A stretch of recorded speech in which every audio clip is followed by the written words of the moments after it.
Hello, Actually, if everybody, you wait and a welcome. second, you get a notification that, Technorama's live. yeah, I didn't get a notification. Okay, you let's are go an admin on there, I think. more videos. Hey, everybody, welcome to Technorama. This is the show that takes a lighthearted look at tech, science, sci-fi, and all things geek. We're going to get started in just a little bit, as you can see from the banner on the bottom that my lovely wife has put on there. She's our video engineer on Technorama. It's the only thing I produce where I actually have somebody on this end helping me. Thank you very much, dear. And we will, yep, it's started. Let's mute that. We don't need to hear ourselves. We got a couple people. I'm going to do a quick share so that other people in the Facebook verse know what's going on. Hey, by the way, did you get my note about the email where I put it and everything?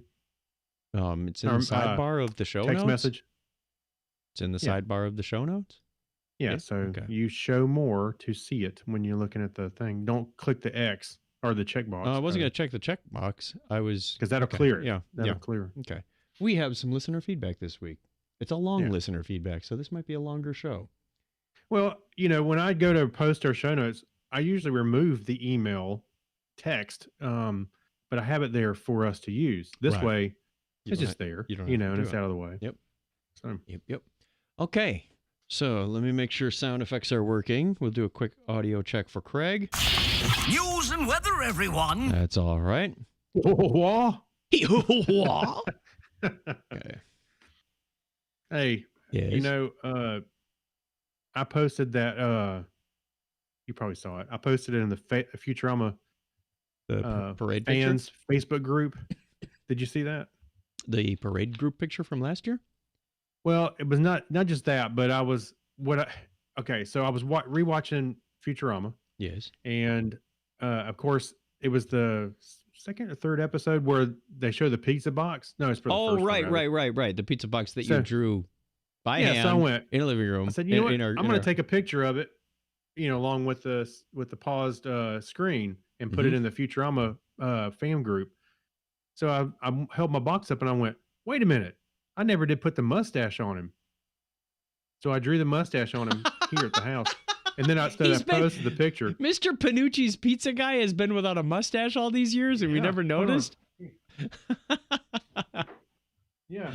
I didn't even notice. So yeah, I had to I put it on there. So the mustache is 2020. The rest of the box is like 2014. Yeah, I've had this box for like 6 years. Yeah. That was funny. They were selling pizza in the Hilton, and Craig goes over, can I have one of the boxes? Yeah. It was a plain white box. So that's a canvas right there. So anyway, I posted it in the fan group thinking, okay, I get a few people.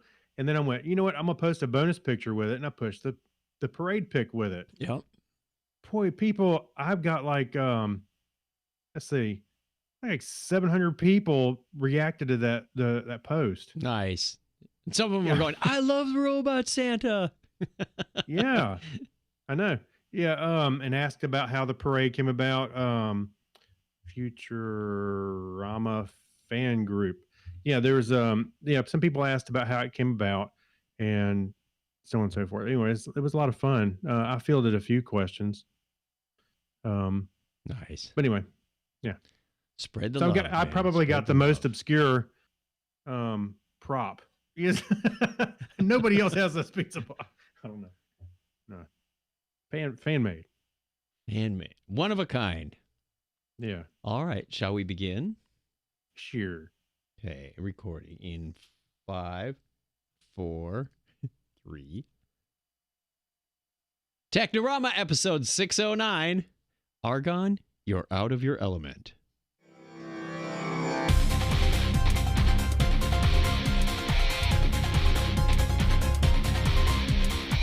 Hey, welcome to Technorama. This is the show that takes a lighthearted look at tech, science, sci-fi, and all things geek. If this is your first time joining us, welcome. My name is Chuck Tomasi from sunny Phoenix, Arizona, where it is hotter than the surface of the sun because it's late July, early August. It's August now. Come on.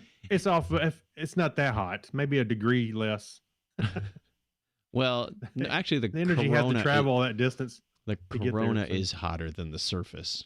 So we like astronomy around here, and we'll be covering a little bit of astronomy. That person you see just over there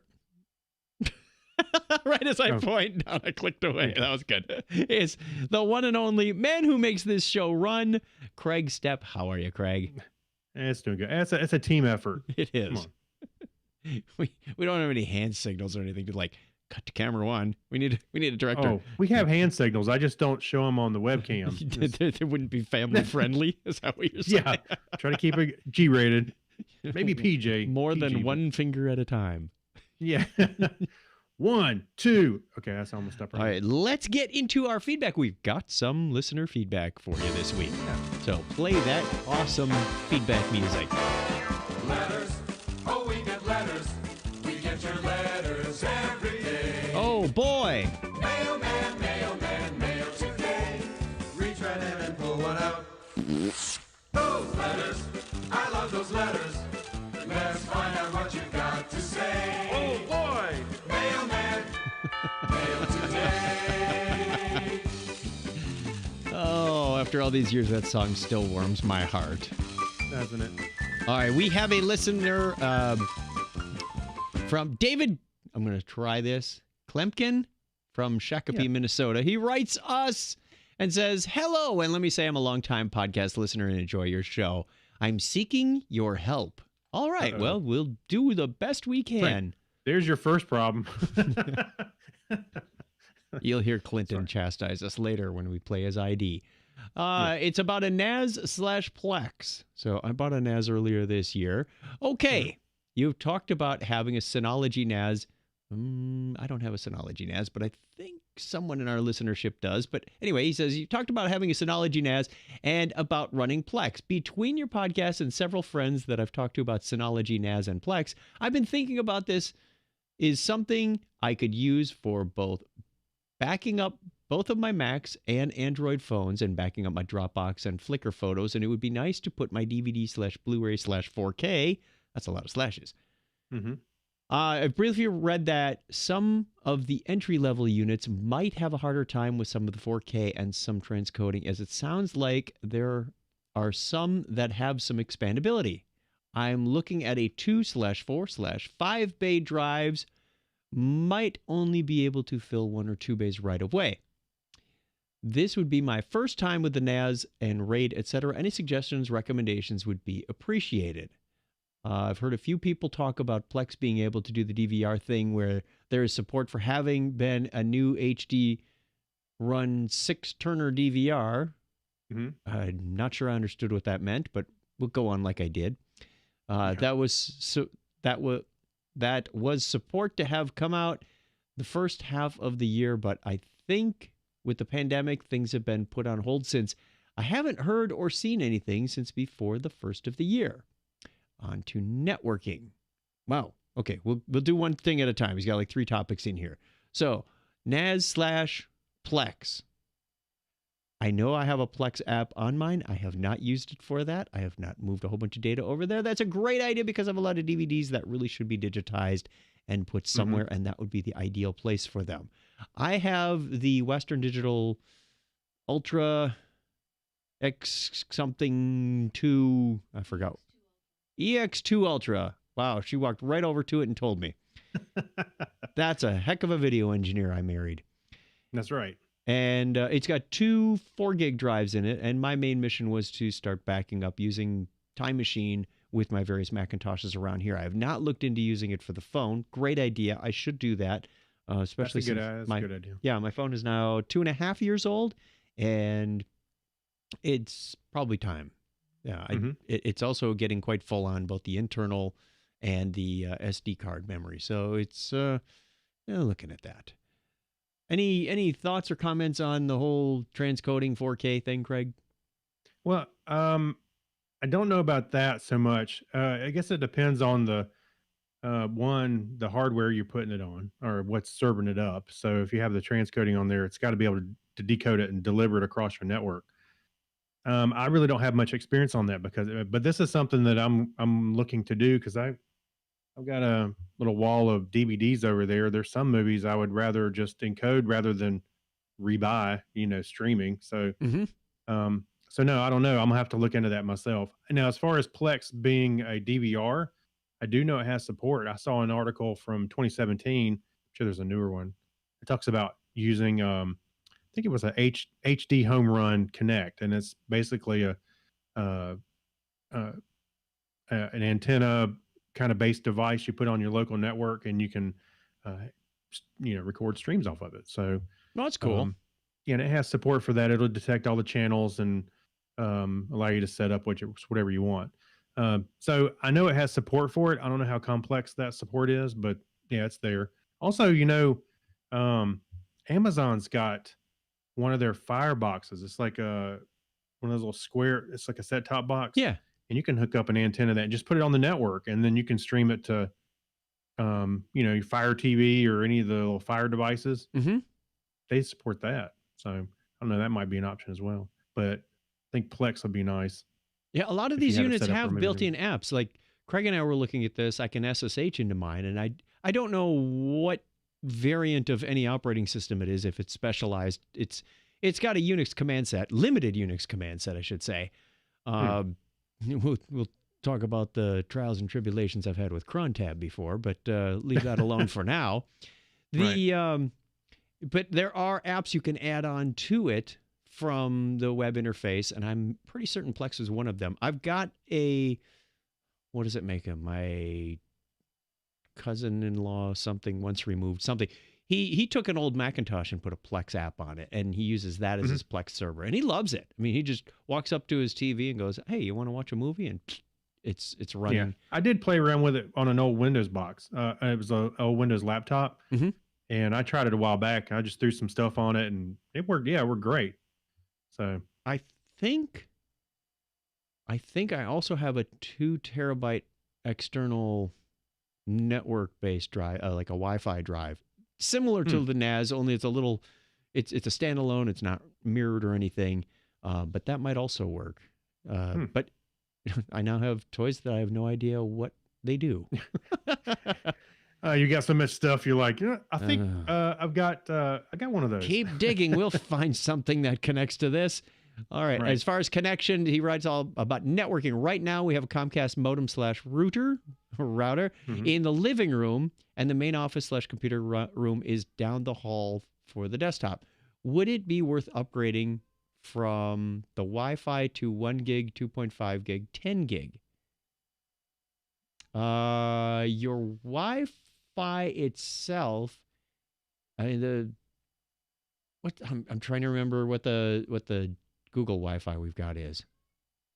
That's 54, right? No, it's 50. You've got Google.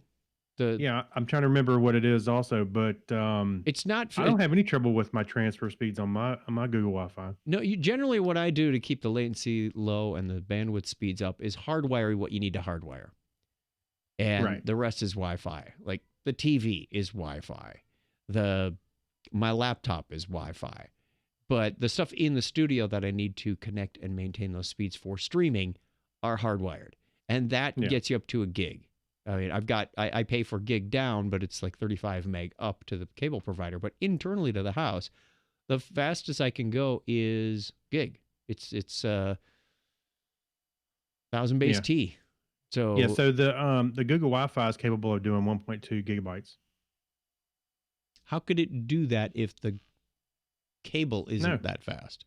Internally, inside your house. Okay, I'm not talking about your right. Yeah, yeah. That's another issue. Dealing with Comcast, but I never had any trouble with speeds in the house. It's been pretty reliable, and I'm not doing it now, but I was doing it for a long time. I just jumped a Ethernet cable over to my desktop computer off of one of the satellite points. I got a 3-point Google Wi-Fi, just like I think you do too. Yep.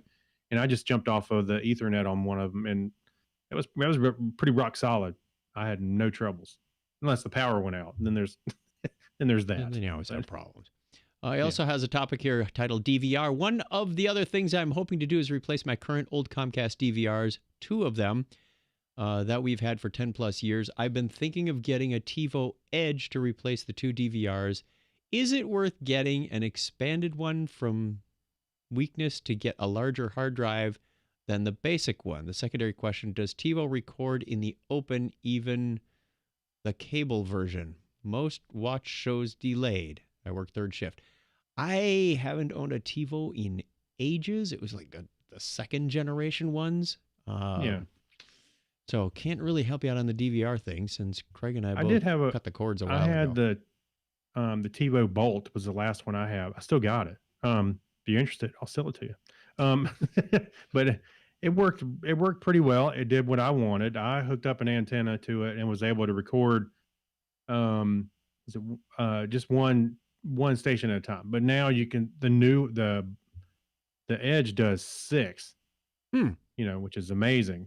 On top of that, I guess if you got a cable card and you're recording from that, that's I have no idea. But I think that I like the TiVos. The only problem I had was paying for the channel guide. Yeah.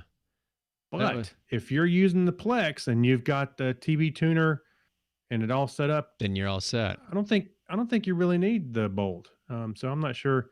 And I would think that Plex is going to record more in the open. If I understand what I think you're meaning, that you're just going to end up with MP4s or something free of DRM. I don't think you're not going to get that from the TiVo. You're going to get that from Plex more than likely. There are a lot of enthusiast sites like this out there around Plex and DVRs. I encourage you to look at them. I apologize that we're not more of a resource on that, but I appreciate the email either way. Uh-oh. Did the video stream crash? The video stream crashed. Live feed interrupted. Okay, it says it's back. So sorry about that. We seem to be having some jitters on the... it's interrupted here. I think your Google Wi-Fi is going less than 1.2 gigabytes. Okay. Could be Cox again. I don't know. We'll see.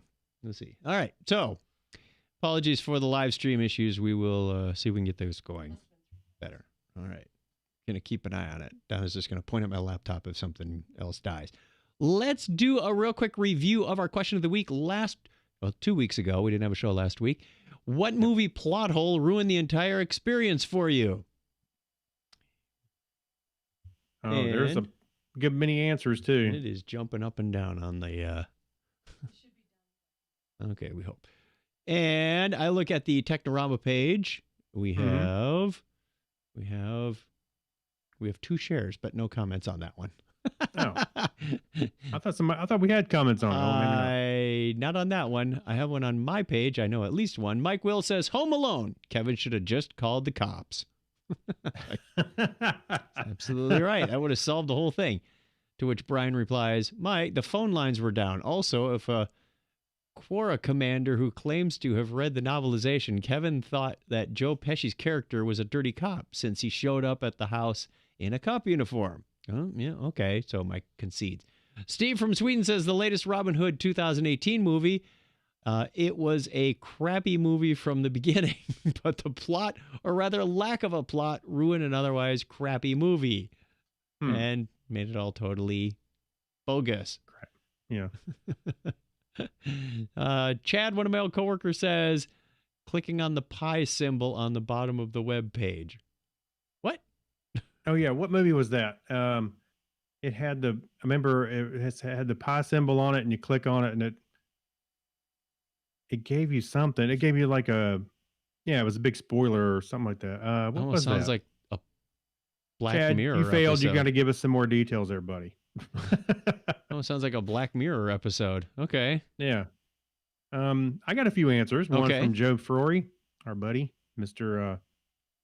The mega podcasting guy. The fact that John Connor was not erased from existence at the end of Terminator 2, that was proof positive to me that they had failed, yet James Cameron kept acting like they had won. They had not. They had won, or had they won, John Connor would have been erased from existence. One of the reasons Terminator 3 is a superior film, is because it fixes the plot hole in part 2. Okay. Yeah, Joe gives some good, insightful answers to that kind of stuff. Oh no, I'm not knocking him. And my buddy CJ Lamb, he says, any movie that uses time travel as a plot device, this is a writer's crutch. It also creates more questions than answers. Me being me, I fixated on the additional questions, and my suspension of belief stopped suspending. Except Planet of the Apes, they go around in time, and that's allowed in physics. Okay. And Brian Parker, our buddy from DragonCon, not a plot hole per se, but the flying car at the end of Grease. Oh, If I need to win a girl back, I tell her I've got a flying car. If I race against the rival gang, I use the flying car. Basically, the whole movie would be about me and my flying car. There you go.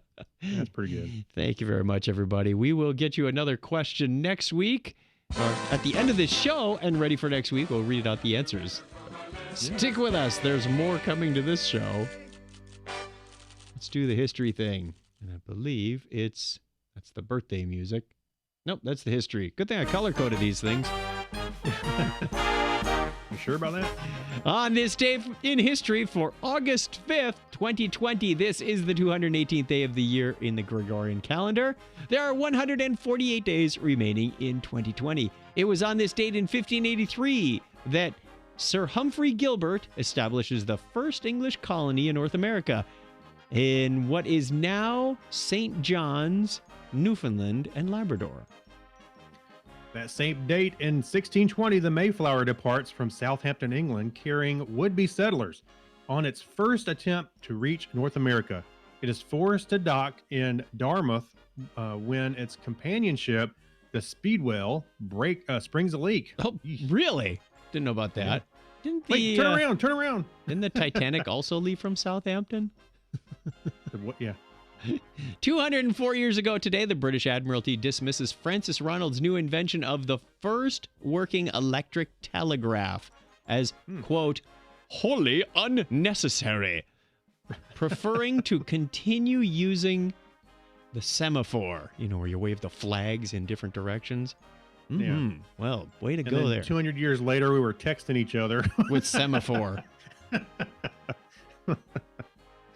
On August 5th, 1858, Cyrus Westfield and others completed the first transatlantic telegraph cable after several unsuccessful attempts. It will operate for less than a month. It's a lot of effort for...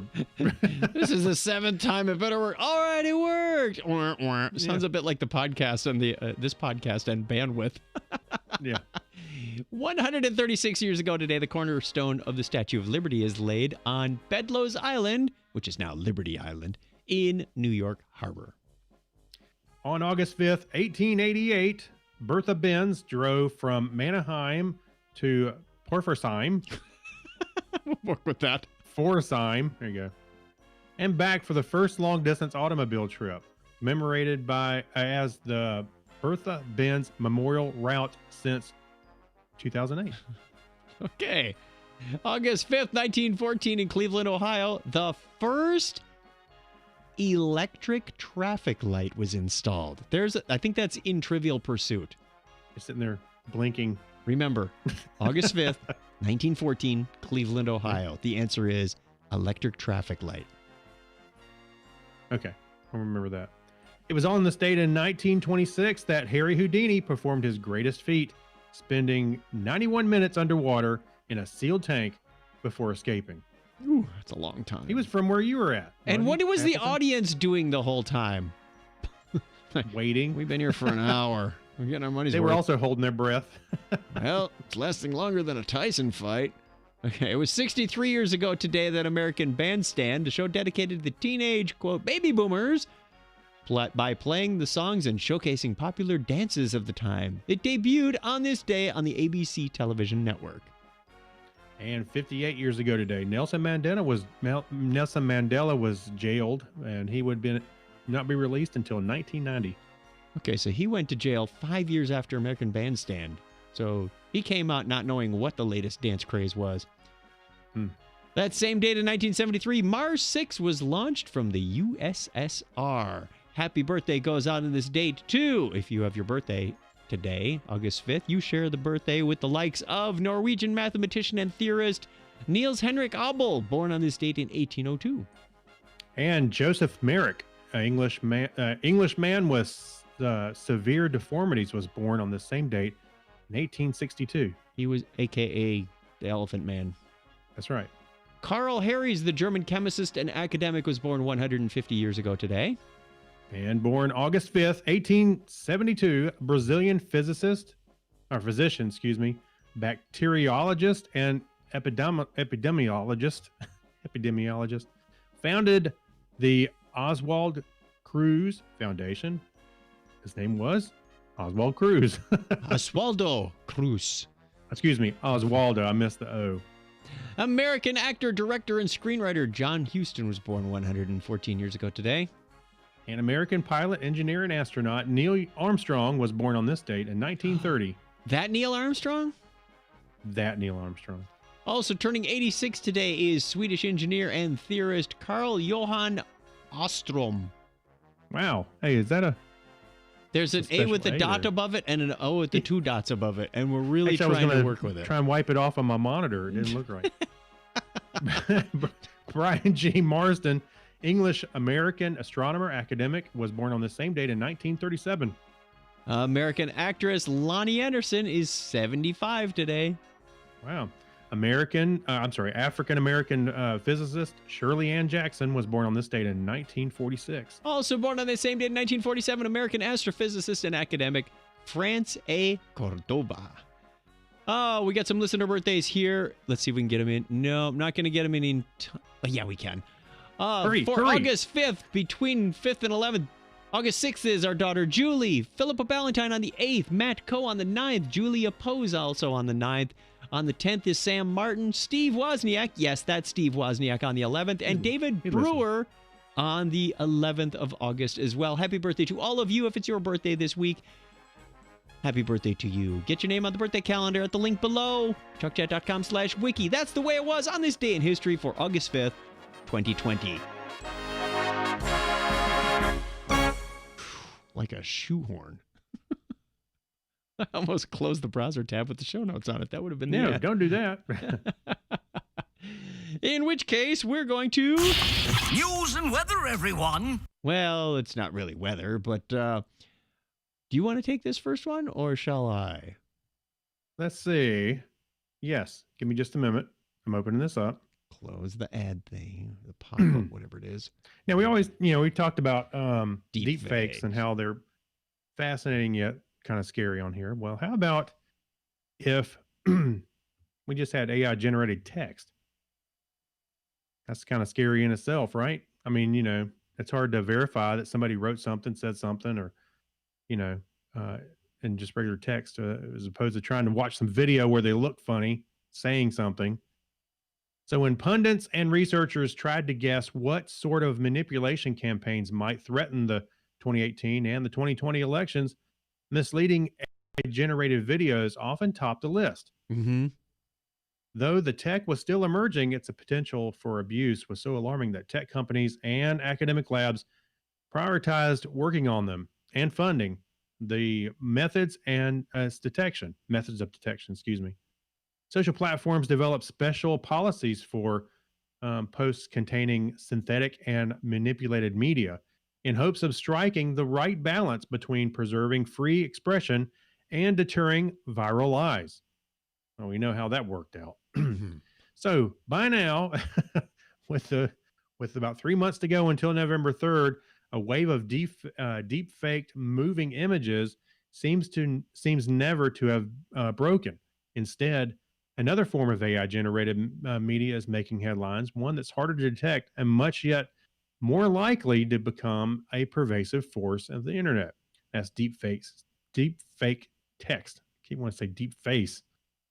I don't know why. Anyway, last month brought an introduction of the GPT-3, the next frontier of generative writing, an AI that can produce shockingly human sounding, if at times surreal, sentences, much like myself.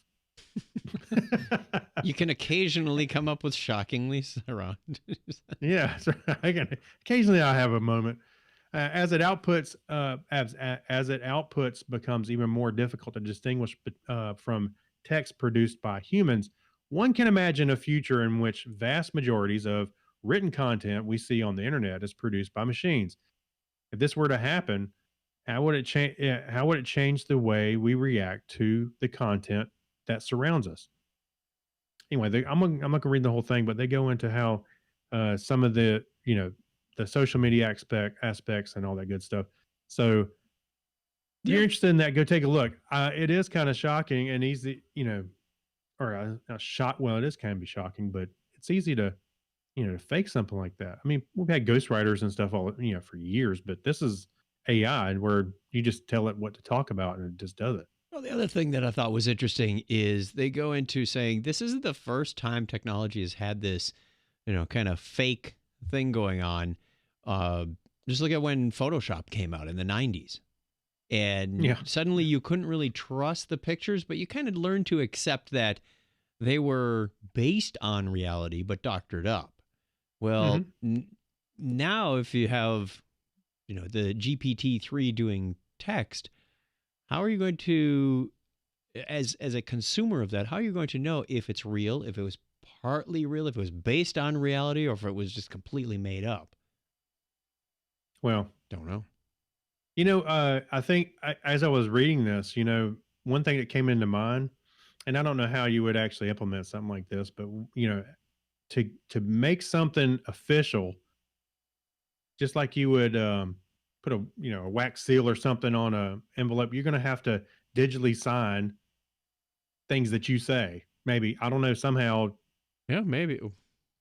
where Yep. you got to, or if it didn't come from my website, it didn't come from me, kind of thing. Sure. Yeah, I don't know how that's going to work out, but digitally signing text may come to mind. Going to get interesting soon, kids. All Yeah. right. Turning back to space, because we like space stories. SpaceX said Starlink, its nascent satellite internet service, has already seen, quote, extraordinary demand from potential customers, with nearly 700,000 individuals across the United States indicating they are interested in the company's coming service. Due to the greater than expected interest, SpaceX filed a request with the Federal Communications Commission on Friday asking to increase the number of authorized user terminals to 5 million. Originally, it was 1 million. User terminals are the devices consumers would use to connect to the company's satellite internet network. The request comes out about a month and a half after SpaceX updated its Starlink website to allow potential customers to get updates on Starlink news and service availability in your area. Registering one's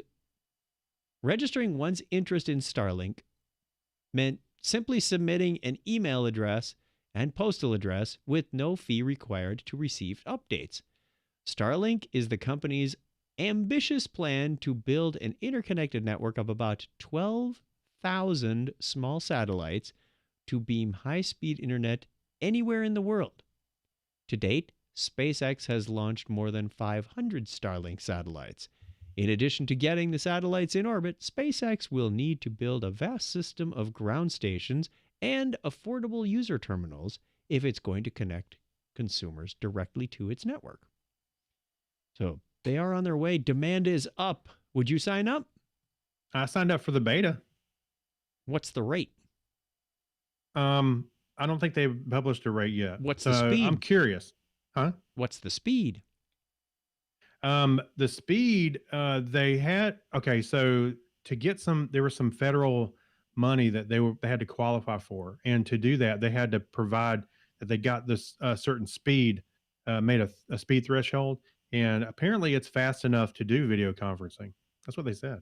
Okay. It's not like satellite, from DirecTV that used to have a long time ago. This is Just slightly better than dial-up. it's supposed to be much better. And it does, if I'm not mistaken, the data comes down from space and you talk to a land-based, like almost like a mobile towers. Node almost. Yeah. Yeah. So you it's like a full circle kind of thing. Okay. So I was pleasantly surprised, because there's times I've gone to the mountains and I'm like, yeah, it'd be nice to have internet here. Well, what if you could just turn on the box and the dish goes, dials it in. Actually, that's the thing about the dish. It's supposed to automatically dial in the satellites. You don't have to sit there and try and figure out where they're at. It's kind of neat. Sure. This is going to be a cool service, I think. I think it's going to. Well, it'll almost be like GPS, where you really don't have any lack of coverage because you've got a net of satellites out there that gives you complete coverage.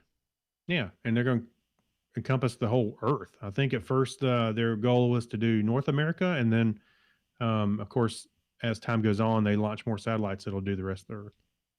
Wasn't Facebook working on something similar? Theirs were hot air I know balloon version or Google something. was doing the Loon project. I'm not sure what happened with that, but they were launching the balloons that would automatically adjust their elevation, so they would get in the airstream, in the right airstream, and kind of stay in the one area. But they were I don't- providing access to very remote places. This would supplant that. I don't know how you would get something up in the air and stay in one place.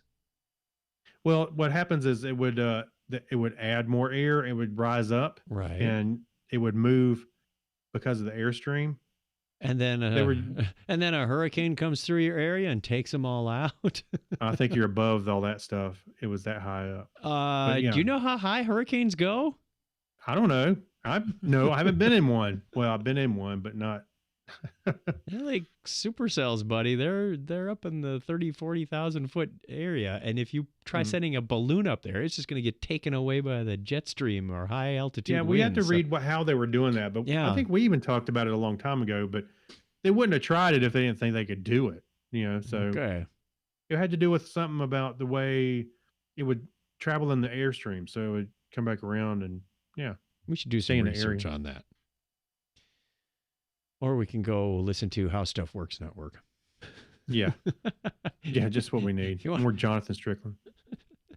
I heard I was funny because I was listening to one of their podcasts and they I forgot if it was Ridiculous History or what's the other one? I can't remember, but they were ripping on Jonathan. They said, Oh, really? Yeah. It's like, sorry, ladies and gentlemen, Jonathan Strickland was in the studio just before us recording, his Tech Stuff podcast, and now the place smells of bowling shirts and bald head wax. Wow. And if you know Jonathan, you could just picture that exactly. So I Yeah. thought that was pretty funny. That is pretty Okay. funny. Next story is also about space. Your turn. Yes. Actually, it's about space, and it's very timely because the NASA Perseverance rover just took off this last week, heading towards Mars, which is kind of neat. We talked about it before. It's the project where they're going to lower it down with a helicopter, and start roving around. Anyway, so this article right here is a Q&A with a spacesuit designer. And why are we talking about a spacesuit and the rover?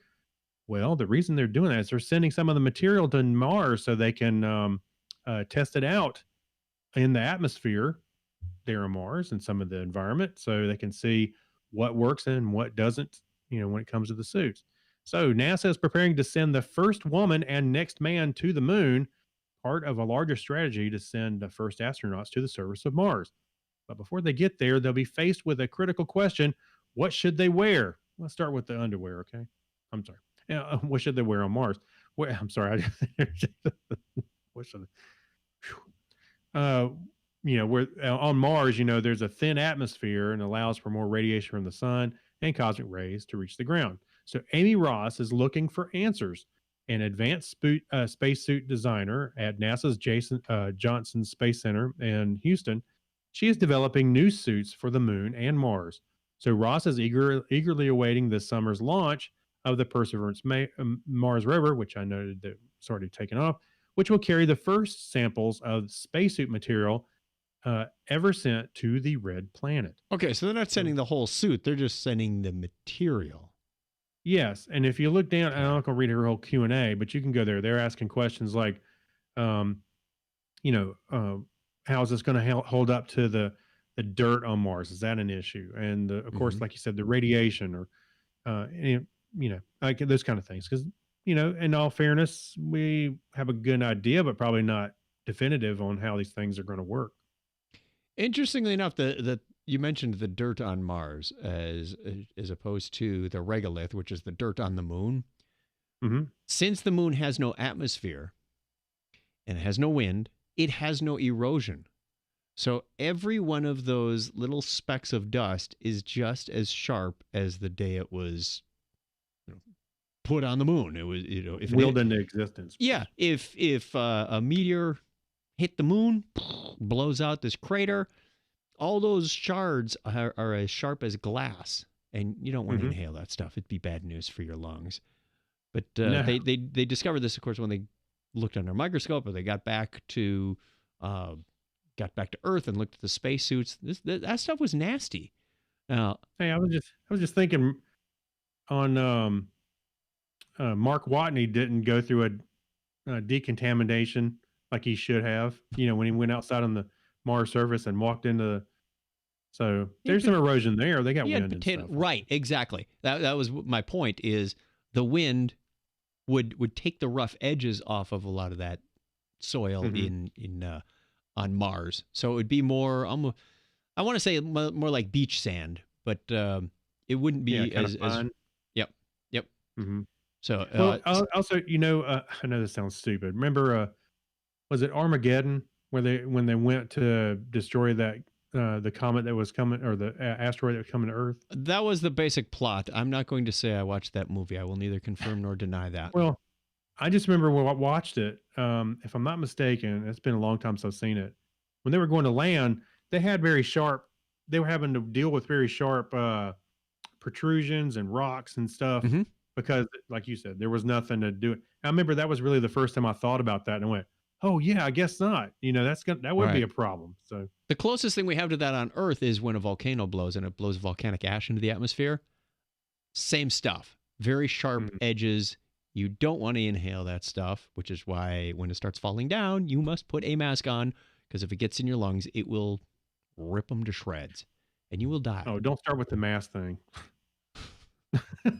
Why? Do you have a volcano? Maybe. You haven't seen my backyard yet. All right, let's take a real quick short break and we'll come back with that. You might, because it's so hot, right? Could be. No. All right, real short break. We'll be right back. Hang on.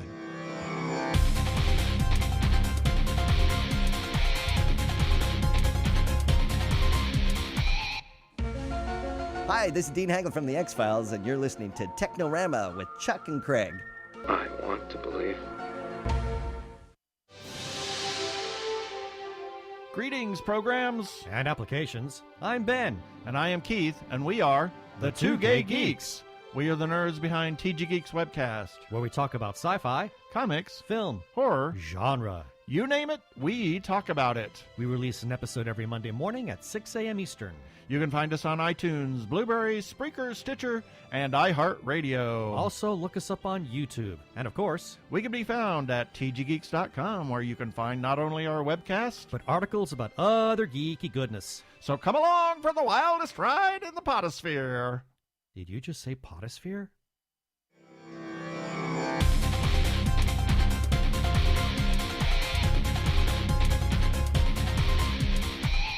Go give our friends Ben and Keith a listen over at tggeeks.com. They have a new episode every week.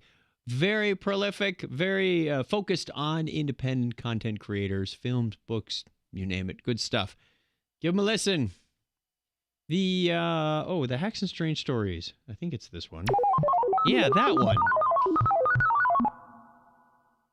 What is Craig saying? I didn't hear what Craig is saying. Craig, you're muted for whatever reason. Did you mute on your end? Oh, I don't know how that clapped. I didn't do that on purpose. Craig pulled a Zoom. I don't know why I was muted. I didn't touch it. I was just saying, I know whenever they post a new episode, because I get like 7 notifications on Facebook. Yeah, one from Ben, one from Keith. You've been mentioned in it. One from TG Geeks webcast. Yeah, Monday mornings you can always tell when they played our promo. Thank you very much. Love it. So, a little That's cross fine. promotion. I love it. I think it's funny. Yes, on Monday morning, it's like, fun. hey. Okay, this is one that I'm going to take because I have a friend who's made something similar to this. This is a robotic a bartender. We call ours Liquorbot. And I did send a link off to my coworker Jason, who made a Liquorbot. So Donald... He needs to step up his game. This one looks pretty good. Well, he's just got a case on it. It's beautiful, and it's got Orson Welles drinking on it. So it's like, okay, whatever. And he's used different pumps. So let me get into this. Donald Bell's robotic bartender entry into the 2020 Cocktail Robotics Grand Challenge is one of those things that sounds easy, until you start getting into the details, I can verify this, as I can attest to Jason's creations and the stories and generations he's gone through. After all, how hard is it to dispense some liquids into a glass? Harder than you might think. Sure, there are pumps, and Donald chose to use peristaltic pumps, which are the ones you kind of see circulating. If you look at a kidney machine, and it's kind of got the pump that sort of squeezes the hose as it goes through, as opposed to just going like a pool pump that just runs around and pumps stuff out. Okay. But there's also 2 Raspberry Pis. Interesting. Jason only has 1. An ESP8622. I don't know where that came in.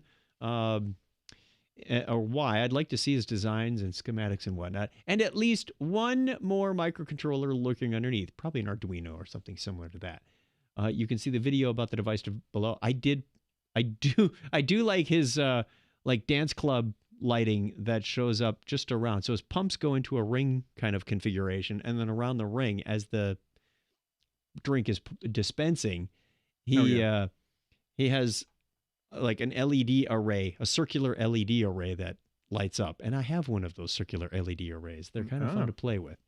Okay. Yeah, that is. So it's got a little disco effect when you're getting your drink. It does. It's pretty sweet. You're right. From the industrial design standpoint, this one's a beautiful thing. Even if you don't want a refreshing libation, you'll probably like the VK01's Blade Runner Cyberpunk styling. What we really enjoyed about the post was that it took you through the concept sketches, some of the design trades, and even a cardboard prototype. There are some interesting thoughts about the psychology of a robot bartender, too. Apparently, people don't find it satisfying to push a button and have a drink silently pour out into a hospital coffee machine, or like a hospital coffee machine. There's also an RFID card that Donald had ambitious plans for, but for now, it just detects that a user scanned a card. The software is something called Hello Drinkbot, so the custom software doesn't have to do the part. Now, I can tell you from the way that Jason, my coworker, did his, is he purchased and downloaded a drink recipe catalog of 10,000 different drinks. Oh, yeah. There's no shortage of those catalogs online, but yeah, you say he purchased it? And he purposely built it for integrating with ServiceNow. So the idea is you walk up to a tablet or something else and say, the machine already knows which 8 ingredients you have. You say, I've got cranberry juice, and I've got tequila, and I've got vodka, and I've got orange juice. And it says, oh, based on those ingredients, let me look up in the catalog what I can make, and then displays those to you on a web page. And you go, I want a tequila sunrise. It goes, yeah, I got the ingredients for that. And it tracks your order. So it also tracks how much has been dispensed, and then tells you, hey, it's time to refill the orange juice. So it's time to pay your tab. It's a big hit at trade shows, but we can only open it up after 5 p.m. So we did miss Liquorbot this year because we didn't have a conference. Steve from Sweden will attest to this, our loyal listener and customer who also interacts with us on other various videos and whatnot. So found it interesting. Here's the tip to Jason. This is something for Jason. Yeah. What he needs to do is he needs to up his game and make something, make a new version where it has the liquor head, and then it moves the thing over and gets you the mixers. So that way he can have different, a whole array of drinks you can make other than maybe a narrow set. You can make a lot of stuff out of 8 ingredients. I know, but I'm just saying, if you add mixers, you can start getting into margaritas and stuff like that. You can put those in. I mean, he's got 8 pumps, so you can only hook up 8 things. That's the limitation. You need 16, man. Come on. You need more. Do you know how much those pumps cost? No, I didn't. Hey, I'm not concerned. I'm an idea man. I don't care about them. We do have other plans, like a robotic arm to hold and dispense the cup. I noticed this one had more of a, almost like a mousetrap treadle. You put the cup on, and it detected it as a switch, so the pallet went down a little bit and went, oh, there's a cup. Now it's time to dispense. Because right now, you could walk up to Jason's and say, I want one of these. And if there's no cup there, it will dispense anyway. You end up with... put your mouth under there real quick. You guys under the... Fill me up. You know, my thought of when I watched the video, I saw the lights. You were talking about. That was cool, but I'd want to do something where it said loading, as it was making the drink, some kind of loading bar. I don't know, something like that to differentiate myself. Anyway. Instead of watching Orson Welles talk about some poetic thing. Okay. Waxing poetically about his liquor. It will serve no wine before it's time. Yeah. From the Ernest and Julio Gallo. Anyway, Actually, let's go. Wait a minute. Yes. He did wine commercials before. I think Jason needs to rename it. Call it Replicator. Why would Replicator induce a thought about a Liquorbot? What's the connection? Well, and when you didn't see Picard on screen, you don't know if he ordered, bourbon on the rocks, instead of, the Earl Grey. I think it's time to move on to the Okay, next story. you know You're what? the only one making the Move on. connection here. I'm stretching. Yeah. Just move on. That was okay. Go. I did the last story. You get the prosthetic hand story. Oh, okay. Yeah. This is pretty Now, cool. I did see a video of this the other day. This is really cool. So, a mechanical engineer, Ian Davis, built an extraordinary mechanical prosthetic hand for himself after losing 4 fingers in a shop accident 2 years ago. Ouch. He started working on building. He started working on the build when he was denied a prosthetic hand by his healthcare provider because he said his fingers weren't because they said his fingers weren't medically necessary. Okay, let that sink in for a second. If that wasn't bad enough, he also has cancer. No, that's not a joke. Dang. So this man perfectly exemplifies America, the ingenuity and do-it-yourself attitude, along with the absolute failure of our institutions and healthcare system. Now, I don't mean to sound like I'm reading the article verbatim. I sound like a ableist, but I couldn't even imagine building this thing with 2 hands, let alone 1. So anyway, if you watch the video, you can see he made the fingers work perfectly. So he just, I guess, bends the palm of his hand. Yes, if he bends his wrist and they can backwards a strike. little bit, that instructs the servos to open up the fingers. He's got his thumb, but he doesn't have 4 fingers. Imagine his hand cut off right behind the 4 knuckles. That's what he's got left. So this attaches on and to the bottom of the wrist, and then when he tips his wrist back, the servos open up the fingers from a clenched fist to opened up. And if he rolls his wrist a little bit laterally, it will splay the fingers. That was what he recently did. And he wants to get it to the point where he can do individual fingers. So he could do, the pincer movement with just index and thumb, or, maybe just hold up his pinky and his ring finger at the same time for whatever gesture that is. Yeah. You know what? And it's totally mechanical. I don't think there's any electricity. It's not servos in there. It does have a battery. Okay. Yeah, it does have a battery in there. He's also going to hook up a little Arduino with a display in there. He talked about that in the second video. He says, I haven't done an update that in a part while. I saw. Yeah. No, but I mean, the initial one, I don't think it had any, it didn't have anything electrical in there. It was all mechanical. My thought is, as useful as the hand is, could you improve that design at all? I'm half joking here, but think about Kentucky Fried Movie.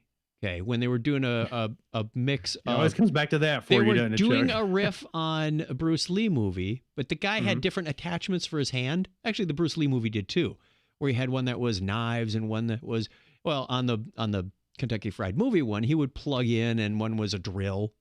So, Right. If you could take your tool chest with you, you take off the finger attachment and you put on, the Dremel, and you start dremeling with your hand.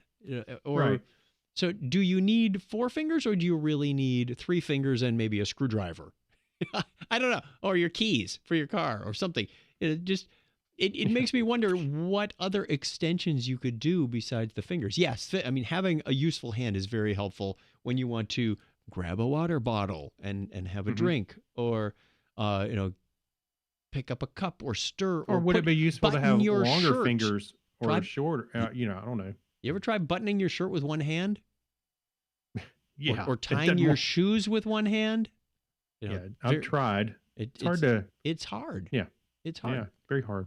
So No, so I when I saw this, I was amazed, especially when he started splaying his fingers and went, "Whoa!" I mean, yeah. that could be a game changer. If you're trying to pick up something bigger, like a ball. It didn't say, what stage his cancer is, if it's terminal or whatnot. So we wish him all the best. I hope he has, he survives the cancer and can start a business with this, because the design looks impressive. And it doesn't, if he built it, it can't, I don't want to say this with any certainty, but it didn't look like it was that expensive. And he could possibly start another business for prosthetics like this, because the mechanics, they looked complex, but the implementation was fairly simple, because it didn't work like a normal prosthetic arm or hand or something that took electrical impulses. It was, you're right, sort of a mechanical nature. Tip your wrist back, roll your wrist, and you could do a lot of different moves. So yeah, he was even holding two fingers down, opening just two on their own. It was, Hey, well, if you go to his Instagram, which I actually just did, you can see. Here's a little video of him.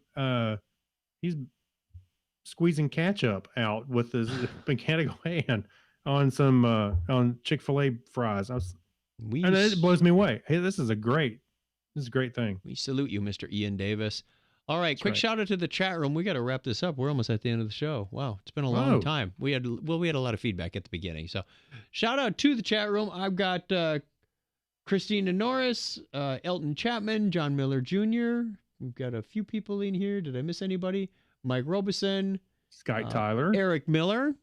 Another worker, customer service now for Scott Tyler. Yeah.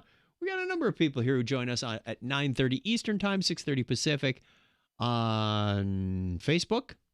Go look for Technorama Podcast and follow the page. You'll get notified when we come up with a new show there, or you can subscribe to our YouTube, that kind of thing too. By the way, yes, Elton Chapman says T-shirts just slip on. You don't have to button up. You don't have to button up. That's why I wear one for this show. It's easier.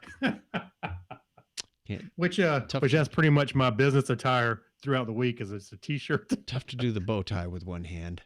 So hope to see you there. Let's jump ahead to the patrons, which I believe is that colored button. Yeah.